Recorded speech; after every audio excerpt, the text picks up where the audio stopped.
தாய் தமிழ் உறவுகள் அனைவருக்கும் அன்பு வணக்கம்.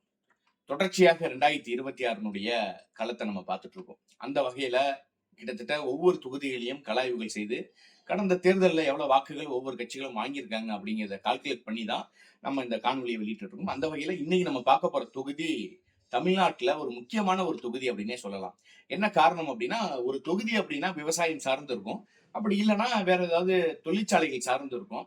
ஆனா இந்த தொகுதியை பார்க்கும்போது விவசாயமும் அங்க இருக்கு, தொழிற்சாலைகளும் அங்க இருக்கு. அது மட்டும் இல்லாம ஏற்றுமதி இறக்குமதி இந்த வேலைகள் எல்லாமே அங்க பண்ணிட்டு இருக்காங்க. தமிழ்நாட்டுல அதிகமான வாக்காளர்கள் இருக்கக்கூடிய ஒரு தொகுதியில் இதுவும் ஒரு முக்கியமான தொகுதி. இந்த தொகுதி 2011 தான் சட்டமன்ற தொகுதியாக பிரிக்கப்பட்டிருக்கு. அப்படி என்ன தொகுதின்னு கேக்குறீங்களா? திருப்பூர் வடக்கு சட்டமன்ற தொகுதி தான். கிட்டத்தட்ட 113வது சட்டமன்ற தொகுதியாக தமிழ்நாட்டில் இருக்கக்கூடிய திருப்பூர் சட்டமன்ற தொகுதி 2011 தான் தனி சட்டமன்ற தொகுதியாக பிரிக்கப்படுது. அதுக்கு முன்னால திருப்பூரோட தான் இருந்தது. திருப்பூர் சட்டப்பேரவை தொகுதியில் இருந்து கடந்த 2011ஆம் ஆண்டின் தொகுதிகள் மறுசீரமைப்பின் போது திருப்பூர் வடக்கு தொகுதி உருவாக்கப்படுது. இந்த தொகுதியில் மாநகராட்சி பகுதிகள் முக்கிய தொழில்களாக பின்னலாடை உற்பத்தி, பாத்திர தயாரிப்பு மற்றும் வேளாண்மை விவசாயம் இருக்கு. இந்த தொகுதியில பாத்தீங்க அப்படின்னா தொகுதிக்குட்பட்ட பகுதிகள் நம்ம பார்த்துட்டு இருக்கோம்ல, அந்த வகையில இந்த தொகுதியில பாத்தீங்கன்னா பட்டம்பாளையம், சொக்கலூர், மேற்பகுதி, தொரவலூர், வள்ளிபுரம், பெருமாநல்லூர், ஈட்டி வீரம்பாளையம், கொங்குபாளையம், கணக்கம்பாளையம், காளிப்பாளையம் மற்றும் மன்னரை கிராமங்கள், இப்படி பல கிராமங்கள் இந்த தொகுதிக்குள்ள இருக்கு. அது மட்டும் இல்லாம இந்த தொகுதியில வாக்காளர்களுடைய எண்ணிக்கையை பாத்தீங்கன்னா கிட்டத்தட்ட 3,80,298 வாக்காளர்கள் இந்த தொகுதியில இருக்காங்க. அதுல ஆண் வாக்காளர்கள் மட்டும் 1,92,618 ஆண் வாக்காளர்களும், பெண் வாக்காளர்கள் 1,87,540 பெண் வாக்காளர்களும், மூன்றாம் பாலினத்தவர்கள் 140 பேர் இருக்காங்க. இதுல அதிக முறை வெற்றி பெற்றது அப்படின்னு நம்ம கணிக்க முடியாது. என்ன காரணம்னா 2011 தான் திருப்பூர் வடக்கு தொகுதியே உருவாக்கப்படுகிறது. 3 சட்டமன்ற தேர்தல்கள் தான் நடந்திருக்கு. இந்த சட்டமன்ற 3 தேர்தல்களையுமே அதிமுக தான் வெற்றி பெற்றிருக்கு. அதை வச்சு பார்க்கும்போது 2016 முதல் 2011 முதல் முறை அதிமுக வெற்றி பெற்று திரும்ப 2016 தேர்தலில் சந்திக்கிறாங்க. அப்போது அதிமுக கூட்டணியோட அங்க வாக்குகளை வாங்கும்போது 1,67,017 வாக்குகளையும், திமுக அவர்களும் கூட்டணியோட தான். திமுக தமிழ்நாட்டு அரசியல ஒருபோதும் தனித்து களமாடாது. எப்போதுமே கூட்டணிக்கு 4 பேர் வேணும். இப்போ ஒரு வீரன் அப்படின்னா அவன் என்ன பண்ணுவான்னா, வா நேருக்கு நேரு ஒத்தைக்கு ஒத்த நம்ம மோதி பார்ப்போம் அப்படின்னு சொல்லுவான். ஆனா திமுக 75 ஆண்டு ஆயிடுச்சு நான் கட்சி ஆரம்பிச்சு, நாங்க பவள விழா கொண்டாடுறோம், அந்த விழா கொண்டாடுறோம்னு சொல்லுவாங்க. ஆனா ஒரு தேர்தலை கூட தனியா சந்திக்க மாட்டாங்க. தனியா சந்திச்சா திமுகவுடைய மொத்த வாக்கு எவ்வளவுன்னு தெரிஞ்சு விடும். அந்த லட்சணத்துல தான் இருக்கு திமுக. அவங்க கூட்டணியோட 68,943 வாக்குகளை பெறுறாங்க.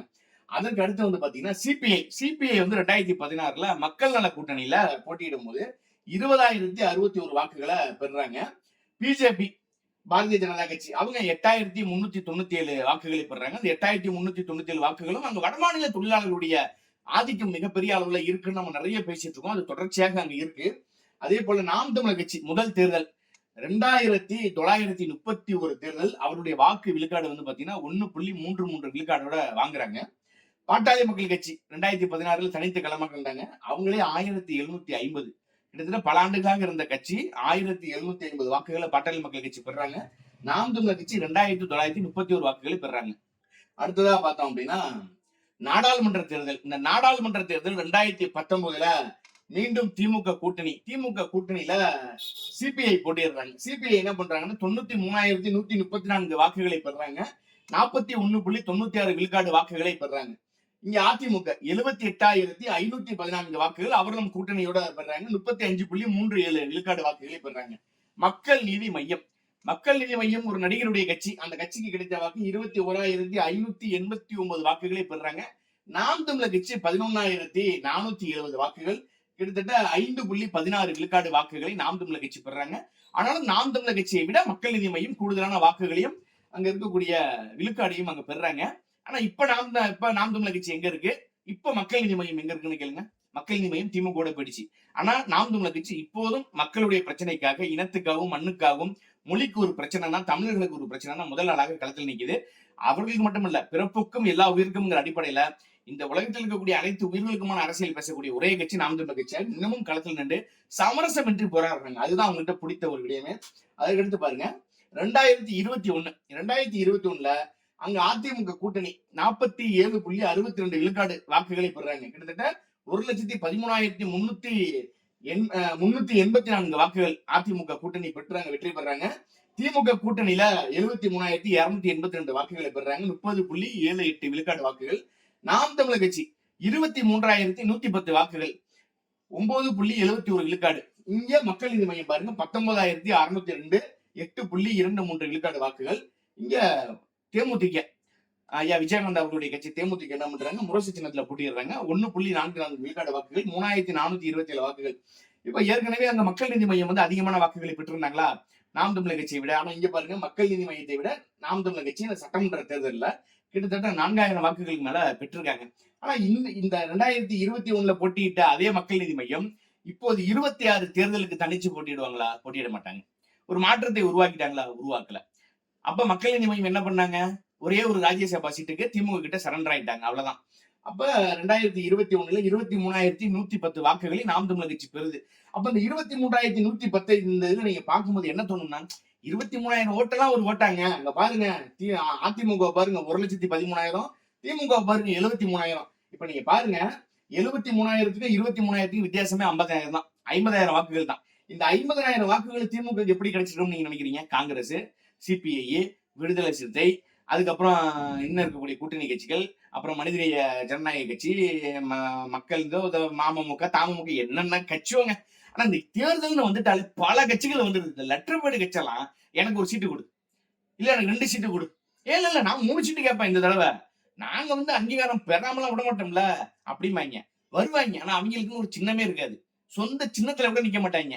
திமுக கிட்ட கையில கால உளுந்து அந்த சின்னத்தையும் வாங்கிட்டு அதே உதயசூரியன் நின்றுட்டு எம்எல்ஏ ஆயிட்டு அடுத்த ஒரு 5 வருஷத்துக்கு அவங்க எங்க இருக்காங்க, எந்த ஊர்ல இருக்காங்க, எந்த அட்ரஸ்ல இருக்காங்க எதுவுமே தெரியாது. எந்த பிரச்சனையும் வாய் திறக்க மாட்டாங்க. அந்த 5 வருஷமும் திமுக என்ன தப்பு பண்ணாலும் வாயை மூடிக்கிட்டு ஜிங்ஜாக் ஜிங்ஜாக் அவ்வளவுதான். இதை மட்டும் போட்டுக்க வேண்டியது. திரும்ப தேர்தல் வந்தோன்னா எங்களுக்கு இந்த முறை அதிகமான இடங்கள் தரவில்லை என்றால் நாங்கள் கூட்டணியை விட்டு கூட்டணி மாறுவதற்கு கூட பயப்பட மாட்டோம் அப்படின்லாம் பேசுவாங்க. அப்படிதான். அப்படி பார்க்கும்போது வெறும் 50,000 வாக்குகள். இந்த 50,000 வாக்குகளும் திமுக கூட்டணி கட்சியுடைய வாக்குகள். ஆனா நாம் தமிழர் கட்சி 23,110 வாக்குகள் 2021 பெற்றிருக்கு, தனித்து களமாடி. அடுத்து பாருங்க 2024 நாடாளுமன்ற தேர்தல்ல அதே திமுக கூட்டணியில சிபிஐ போட்டிடுறாங்க, 95,061 வாக்குகள், 40.6 விழுக்காடு வாக்குகளை பெறாங்க. அதிமுக 62,305 வாக்குகள், 26.6 விழுக்காடு வாக்குகளை பெறாங்க. இங்க பிஜேபி பாருங்க 45,824 வாக்குகள், 19.56 விழுக்காடு. அப்ப பிஜேபிக்கு வந்து ஆட்டோமேட்டிக்கா வடமாநில தொழிலாளர்களுடைய வாக்குகள், ஏற்கனவே வடமாநில தொழிலாளர்களுடைய ஆதிக்கம் திருப்பூர், கோயம்புத்தூர் போன்ற பகுதிகளில் இருக்கு அப்படின்னு சொல்லிட்டு இருக்கோம். அந்த வகையில் 2024 நிறைய வடமாநில தொழிலாளர்களுக்கு வாக்குரிமையும் கொடுக்கப்பட்டுச்சு. அதனால பாஜக வந்து 45,000 வாக்குகளை அங்க பெற்றிருக்காங்க அப்படின்னு சொல்லலாம். இங்க திமுக கூட்டணிக்கு 95,000, இங்க அதிமுக கூட்டணிக்கு 62,000 தான். ஆனால் தனித்து களமாடக்கூடிய நாம் தமிழர் கட்சிக்கு 24,316 வாக்குகள் கிடைச்சிருக்கு. கிட்டத்தட்ட 3,40,000 வாக்காளர்கள்ல 24,000 வாக்குகள் நாம் தமிழர் கட்சி பெற்றிருக்கு, 10.39 விழுக்காடுகள். இங்க வந்து மக்கள் நீதி மையமும் கிடையாது, முரசும் கிடையாது, வேற எந்த கட்சியும் கிடையாது, தனித்து நிக்கிறேன்னு சொன்ன யாருமே கிடையாது. ஆனா நாம் தமிழர் கட்சி 2016 to 2024 நாடாளுமன்ற தேர்தல் வரைக்கும் தனித்தே களமாடிட்டாங்க. அவர்கள் தங்களுக்கென்று ஒரு வாக்கு வங்கியை வச்சிருக்காங்க. அந்த வகையில 2026 சட்டமன்ற தேர்தல்ல எந்தெந்த கட்சி எவ்வளவு வாக்குகள் வாங்குங்கிற ஒரு கேள்வி இருக்குல்ல. அப்ப திமுக கூட்டணி, திமுக தனிச்சு நின்றா வாக்கு விழுமா இல்ல டெபாசிட் வாங்குமாங்கிறது கூட ஒரு சந்தேகம் தான். ஏன்னா திமுக தனிச்சு நின்று தங்களுடைய வாக்கு வங்கி நிரூபிக்கல. அப்ப டெபாசிட் வாங்குறதே ஒரு கஷ்டமான ஒரு கேள்வியாக தான் எனக்கு இருக்கு. அந்த வகையில திமுக கூட்டணிகளோட சேர்த்து 26 விழுக்காடு வாக்குகளை தான் அங்க பெறும். அங்க அதிமுக கிட்டத்தட்ட 38 விழுக்காடு வாக்குகளை 2026 தேர்தலில் பெறுவாங்க அப்படின்னு கருத்துக்களுக்கு தெரிவிக்கிறது. நாம் தமிழர் கட்சி ஏற்கனவே நாம் தமிழர் கட்சி பாருங்க 10.39 விழுக்காடு வாக்குகளை பெற்றவங்க. 2026 சட்டமன்ற தேர்தலில் சீமான் அவர்களுடைய வியூகம், இன்னும் அவர்கள் தனித்து களமாடுவது, புதிய வாக்காளர்கள், இப்படி நாம் தமிழர் கட்சி கவர்ந்து இழுக்கக்கூடியவர்கள் வந்து நாம் தமிழர் கட்சிக்கு வாக்கு செலுத்தி 22 விழுக்காடு வாக்குகளை அங்க நாம் தமிழர் கட்சி தற்சமயம் வச்சிருக்கு. தமிழக வெற்றி கழகம், இந்த தமிழக வெற்றி கழகத்தை நான் வந்து ஒரு அரசியல் கட்சியாகவே பார்ப்பதில்லை. ஒரு அரசியல் கட்சிக்கான எந்த தகுதியும் தமிழக வெற்றி கழகத்துக்கு கிடையாதுன்னு தான் நான் நினைப்பேன். அதனால அப்படி இருக்க இந்த ரசிகர் மன்ற வாக்குகள் வந்து பாத்தீங்கன்னா 5 விழுக்காடு வாக்குகள் இருக்கு, அவ்வளவுதான். ஆனா இங்க பாருங்க 22 விழுக்காடு நாம் தமிழர் கட்சியும், 38 அதிமுகவும், 26 திமுகவும் பெறுது. அப்ப திமுகவுக்கும் நாம் தமிழருக்கும் போட்டியா அப்படின்னு கேட்டா கிடையவே கிடையாது. இங்க போட்டியே அதிமுகவுக்கும் நாம் தமிழர் கட்சிக்கு தான். இந்த 26 விழுக்காடுங்கிறது திமுக கூட்டணியோட கிடைக்கக்கூடிய வாக்கு. ஆனா நாம் தமிழர் கட்சிக்கு கிடைக்கக்கூடிய 22மே தன்மானத்தோடு, சுயமரியாதையோடு, வாக்குகளுக்கு ₹1 பணம் கொடுக்காம, குவார்டர் கோழி பிரியாணி கொடுக்காம 22 விழுக்காடு வாக்குகளை நாம் தமிழர் கட்சி வச்சிருக்கு. இப்ப நாம் தமிழர் கட்சி நேரடியாக அதிமுக இங்க சமரசமின்றி இங்க களத்துல போராடும் போது, இங்க இருக்கக்கூடிய வேட்பாளர்கள் இன்னும் சிறப்பா முன்னெடுத்து அந்த தேர்தல் பிரச்சாரங்களை மேற்கொண்டு சீமான் அவர்களுடைய தேர்தல் வியூகங்கள் வரக்கூடிய இன்னும் கூடிய இந்த 4-5 மாதங்கள் இருக்கக்கூடிய இந்த கூட்டணி மாற்றங்கள் நடக்கும்போது இந்த 38 விழுக்காடு இன்னும் குறைய வாய்ப்புகள் இருக்கு. அதே போல 22 விழுக்காடுகள் அதிகரிக்க வாய்ப்பும் இருக்கு. அப்படி இருக்கக்கூடிய சூழல்ல நாம் தமிழர் கட்சி ரொம்ப டஃப் கொடுப்பாங்க. எந்த காம்படிட்டர் ஆப்போசிட்ல இருந்தாலும், அது அதிமுக இருந்தாலும் சரி, திமுக இருந்தாலும் சரி, இவங்க 2 பேருக்குமே டஃப் கொடுக்கிற ஒரு ஆள் தான் நாம் தமிழர் கட்சி தான். இந்த முறை நாம் தமிழர் கட்சி இன்னும் வீரியமாக களத்துல இறங்கி அவங்க இன்னும் மக்களை போய் சந்திச்சு மூளை முடுக்கு தெருக்கள் எல்லாம் போய் இந்த 5 ஆண்டுகள் நடந்த திமுக பேரவலத்தை சொல்லி திமுக ஆட்சியில என்னென்ன தவறுகள்லாம் நடந்தது அப்படின்னு சொல்லி பாருங்க. வேங்கை வயல்ல தொடர்ந்து இப்போது வரைக்கும் விவசாயிகளுடைய நெல் முட்டைகள் முளைத்து போகக்கூடிய நிலைமை வரைக்கும் திமுக எங்க கொண்டு போய் தள்ளி இருக்குங்கிற வரைக்கும் போய் சொல்லி வாக்குகள் கேட்கும் போது விவசாயி வெல்வான் அப்படிங்கிற பட்சத்துல நாம் தமிழர் கட்சியினுடைய 22 விழுக்காடு வாக்குகள் இன்னும் அதிகரித்து திமுக விழுக்காடுல கிட்டத்தட்ட 26ல இருந்து ஒரு 4 விழுக்காடுகள் பின்னோக்கி அதிமுக இருந்து ஒரு 6 விழுக்காடுகள் பிடிங்கி நாம் தமிழர் கட்சி வெற்றி பெறுவதற்கு நிறைய சாத்தியக்கூறுகள் இருக்கு. நாம் தமிழர் கட்சியினுடைய வளர்ச்சியை பாருங்க. 2016ல 2931 வாக்குகள் பெறாங்க. 1.33 விழுக்காடு. அப்படியே பாருங்க, அது 11,000 வாக்குகள், 23,000, 24,000, 10.39. ஏன் நாம் தமிழர் கட்சி இந்த திருப்பூர் வடக்குல அதிகமான வாக்குகளை இன்னும் பெற முடியல அப்படின்னா, வடமாநில தொழிலாளர்களுடைய பிரச்சனையை தொடர்ச்சியாக நாம் தமிழர் கட்சி பேசுது. அவர்கள் என்ன பண்ணுவாங்க அப்படின்னா, நாம் தமிழர் கட்சிக்கு வாக்கு செலுத்துவாங்க, செலுத்த மாட்டாங்க. அப்படி இருக்கக்கூடிய சூழல்ல இந்த பிரச்சனைகள் எல்லாம் மக்கள் நினைச்சு, தமிழ்நாட்டில் நடக்கக்கூடிய பிரச்சனைகள் நினைச்சு ஒரு தீர்வு வேணும் அப்படின்னா நாம் தமிழர் கட்சிக்கு வாக்கு செலுத்தி ஆகணும். இந்த மண்ணையும் மக்களையும் ஒருவன் நேசிக்கிறான், இவன் வந்தா ஒரு பிரச்சனை இருக்காதுன்னா அது நாம் தமிழர் கட்சி தான். அந்த வகையில நாம் தமிழர் கட்சிக்கு வாக்கு செலுத்தினாங்கன்னா இந்த 2024ல 10 விழுக்காடு வாக்குன வாங்க இப்ப 26 தேர்தல்ல கிட்டத்தட்ட 26 விழுக்காடாக வந்திருக்கு. 22 விழுக்காடாக. இதையும் இன்னொரு 10 விழுக்காடு கூட வாங்கினாங்கன்னா மிகப்பெரிய டஃப் கொடுத்து வெற்றி பெறுவதற்கான வாய்ப்புகள் எல்லாமே இருக்கு. நாம் தமிழர் கட்சி மட்டும்தான் வேட்பாளர் அறிவிச்சிருக்காங்க. அந்த வகையில நாம் தமிழர் கட்சியினுடைய வேட்பாளராக திருப்பூர் வடக்கு தொகுதியில களமாடக்கூடியவர் சகோதரி அபிநயா பிரேம்குமார் அவர்கள். இவங்க இளங்கலை வணிகவியல் அவங்க படிச்சிருக்காங்க. திருப்பூர் வடக்கு சட்டமன்ற தொகுதியுடைய வேட்பாளராக களம் காண்றாங்க. தொடர்ச்சியாக அபிநயா பிரேம்குமார் அவர்கள் பாத்தீங்கன்னா நிறைய போராட்டங்களை முன்னெடுக்கிறாங்க. அந்த தொகுதிகளில் இருக்கக்கூடிய மக்களுடைய பிரச்சனையை பேசுறாங்க, மக்களோடு போய் களத்தில் நிக்கிறாங்க. அந்த வகையில இந்த வேட்பாளர் அண்ணன் சீமான் அவர்களையும் முன்கூட்டியே அறிவிச்சதுனால இன்னும் அதிகமான வாக்குகளை பெற்று வெற்றி பெறுவதற்கான எல்லா சாத்தியக்கூறுகளோடும் இந்த தேர்தலை களம் காண்றாங்க. உறுதியாக 2026 சட்டமன்ற தேர்தலில் திருப்பூர் வடக்கு தொகுதியை நாம் தமிழர் கட்சி கைப்பற்றணும்னு நம்பலாம். அந்த நம்பிக்கையோடு அனைவரும் உழைப்போம். உழைத்து அவர்களுக்கான வெற்றி வாய்ப்பை தேடி கொடுங்க. மீண்டும் ஒரு காணொலியை சந்திப்போம். நன்றி, வணக்கம்.